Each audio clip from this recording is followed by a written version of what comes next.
Welcome back to Outdoors with Larry Ray, brought to you proudly by Tennessee Wildlife Resource Agency, Barton Power Sports, Sportsman's Warehouse, and Best Care Home Services. Good Saturday morning, and welcome back to Outdoors with Larry Ray on ESPN 790 in Memphis, Tennessee, AM 1520 in Brownsville, and News Talk 101.5 WNWS-FM in Jackson, Tennessee.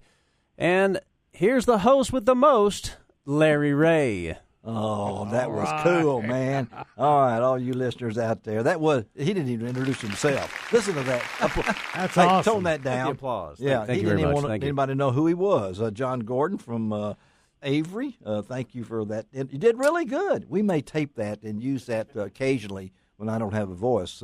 We'll let Ron. Ron's never asked to do that before, but Ron is always too busy looking on his phone and taking food orders for the next 2 days. So somebody's got to do it. Yeah, and Ron Wong is in the building. Play a song now. Can we get that on there? Can we do it? Here it comes.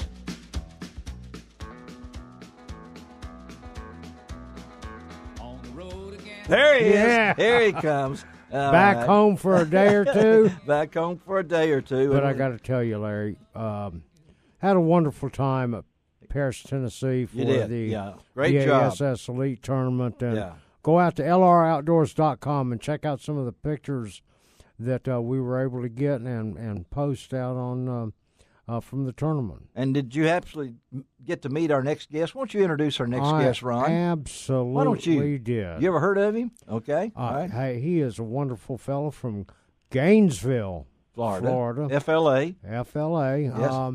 He has a new rod sponsor. And reel sponsor. We're going to talk really? about. Oh yeah. Yeah. And he's been fishing a long time. He's a Sims fishing pro. Yeah. Strike King fishing pro. Let's see. And what happened yesterday for him? Are we ready? Here we go. Happy birthday to you. Happy birthday to you. Happy birthday, dear Shaw. Happy birthday to you. And many more. Now, have you got an introduction like that before, Shaw Grigsby? Never in my life. That was impressive. Never in his life. Yeah, No. we'll make sure. Wow. Listen, the music's still playing. You know, Shaw's boogieing up down there in Gainesville, Florida. But, hey, we appreciate you being on. Folks, if you, you think back, and Shaw's, I'm not going to age him, but he's a lot younger than I am. But to think this guy, according to BASS, Shaw, you have fished in 347 tournaments. I'm an old guy. You have caught almost 10,000 pounds of fish. And he did very So well let's talk last about weekend. Kentucky Lake. The thrill is still there, right? I mean, the competitive is still in there. So talk to and Ron has been 11th place at Kentucky Lake. All them whippersnappers, that were behind you and everything. So talk about your experience at Kentucky Lake and talk a little bit because you got so many fans. I don't know how many you got on Like. I mean, I've got 5. I mean, you got a few more than I do. I know that, but. Talk a little bit about the fire and the competitive that keeps Shaw Grigsby going. Well, I tell you, I just love it. I've always loved the sport, and it's not about, the business of it. I've just loved fishing from, early age and started competing when I think I fished my first tournament at 16 and then went professional at about 27 or 28. So I'd had about 10 years of competition before I went professional. Uh-huh.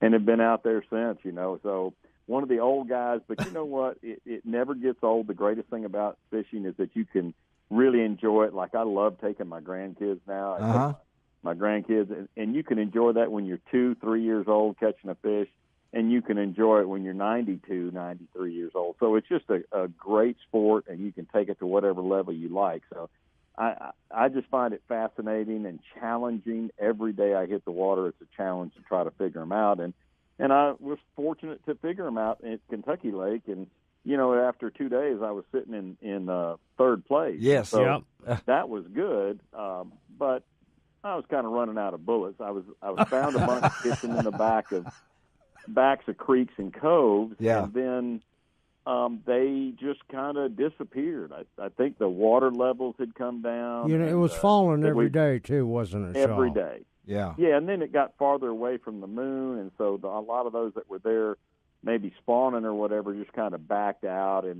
And I tried to follow them, but every time I did, I didn't do very good, so I had to stick with that pattern. So I fell a little bit for day 3 and then a little bit more on day 4. But you made day 4, so, I mean, yes, that's sir.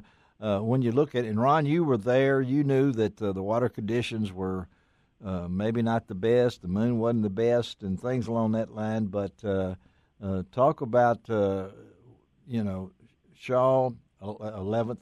Mark was you beat Mark, so I mean he was still moaning that. Yeah, first of all, the Strike King pros had a good showing. Yeah. Out of the top 12, there were 3 of them: Greg Hackney, yes, Shaw Grigsby, and of course Mark Menendez. But Shaw, that second day you came in with quite a bag, and did you ever think, or were you able to go and try other like spots to try to catch some fish?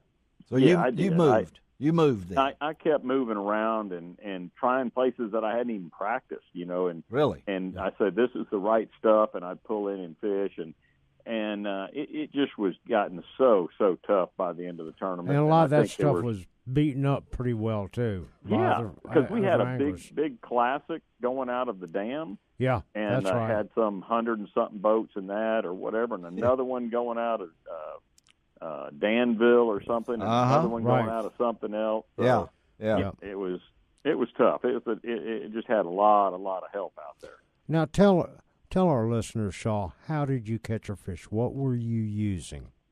I was skipping a jig on day 1, hack attack heavy cover swim jig. It was cloudy and rainy.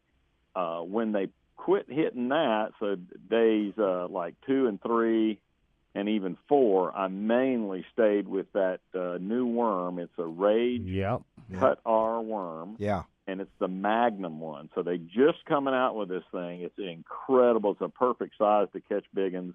And I Texas rigged it, 1/4 ounce weight, 6/0 TK 120 trocar hook, and I matched that up with my new Skeet Reese heavy cover rod, the Wright and McGill rods, and the Victory Carbon 2 reel, and just would pitch it. I put 30-pound test flipping fluoro on my rods, and because you would hook them way back in the stuff, and you could drag them over all the brush and the cover. If you use braid, a lot of times that braid will cut into the wood and actually wedge you, and you can't get the fish out. So, because it just cuts in there and you can't move it. Right. It kind of grabs it. So if you use the flipping fluoro, it's a bigger diameter. The fish can't see it, and it's stronger and strong, and you just rip them out, and it works really, really well. How long was that worm? That worm is about a 7-inch, maybe even a little bigger than 7 inches long. So you probably cast 4 or 5 times all day, right? I mean, people do not realize, and I've defended the pro fishermen. They're not an athlete. Give me a break. I mean, these guys is, and Shaw will agree with this because not only because you've been doing this a long time, but you got to be not only mentally prepared for an event like this, but you got to be physically prepared. So, do you do a routine or something? Man, you look great. I mean, how do you do it? I mean, what's your routine? Well, I really don't have one. I tell you what I do. I do fish a lot. I love that. And then when I'm not in the off season, I'm taking my grandkids fishing. And, there you go. And spending time, and that's really fun. And I go duck hunting with my son, and I go. There you go. Yeah. Just hunting. So it's hunting and fishing just keeps you outdoors, and you just don't get old when you hunt and fish. Well, that's what I've told everybody else. They don't understand that's that. Exactly right. But yep. and I know when that much competitive, so the fire is still there, right? I mean, absolutely. I mean, does this kind of when you have an event like this, and fishing is going to be tough, and you're third and you're feeling well, I didn't do good the last part. You still got to be really encouraged by what happened at Kentucky Lake when you take that next step. Absolutely. We're going to, in fact, I'm on my way right now to go to Lake Travis. Yes. Right. We have a meeting tonight, and then tomorrow we'll get our tackle ready, and then we'll have start practice on Monday. And so I'm excited about it. And, of course, you win this one, it gives you an instant classic qualification. So yes, that's a really, really big deal. Yeah, that's not – this is unique to this particular tournament. It is. If you win it, you get an You're entry. automatically in the Classic. Yeah. It's not like And- this last one. Yeah. Yeah, so this last one I got big fish, right? It was 7-11. Right. Yeah. If I catch big fish in this next one at Travis, I get a brand new Toyota truck. Oh, That's wow. a little bit different, isn't it? It took, in this 12-minute interview that we're doing with Shaw, it took him 11 minutes to tell he had big fish. Now, I'm just amazed it took you that long to tell us that, But And congratulations on that. Hey, buddy, by the way. thank you for being with us. Good luck at Travis. We'll keep up with you and love to have you back on later in the season. Okay, Shaw? Thank you. Always honored to be on with you guys. I right, hope take you care. have a great birthday weekend. Hey, All right? Go catch them at Travis. That's right. All right, let's take a break, come right back, and we're supposed to talk with some about a big event coming up on the 19th of May. Ready, set, wear it, life jacket. Be right back. All right.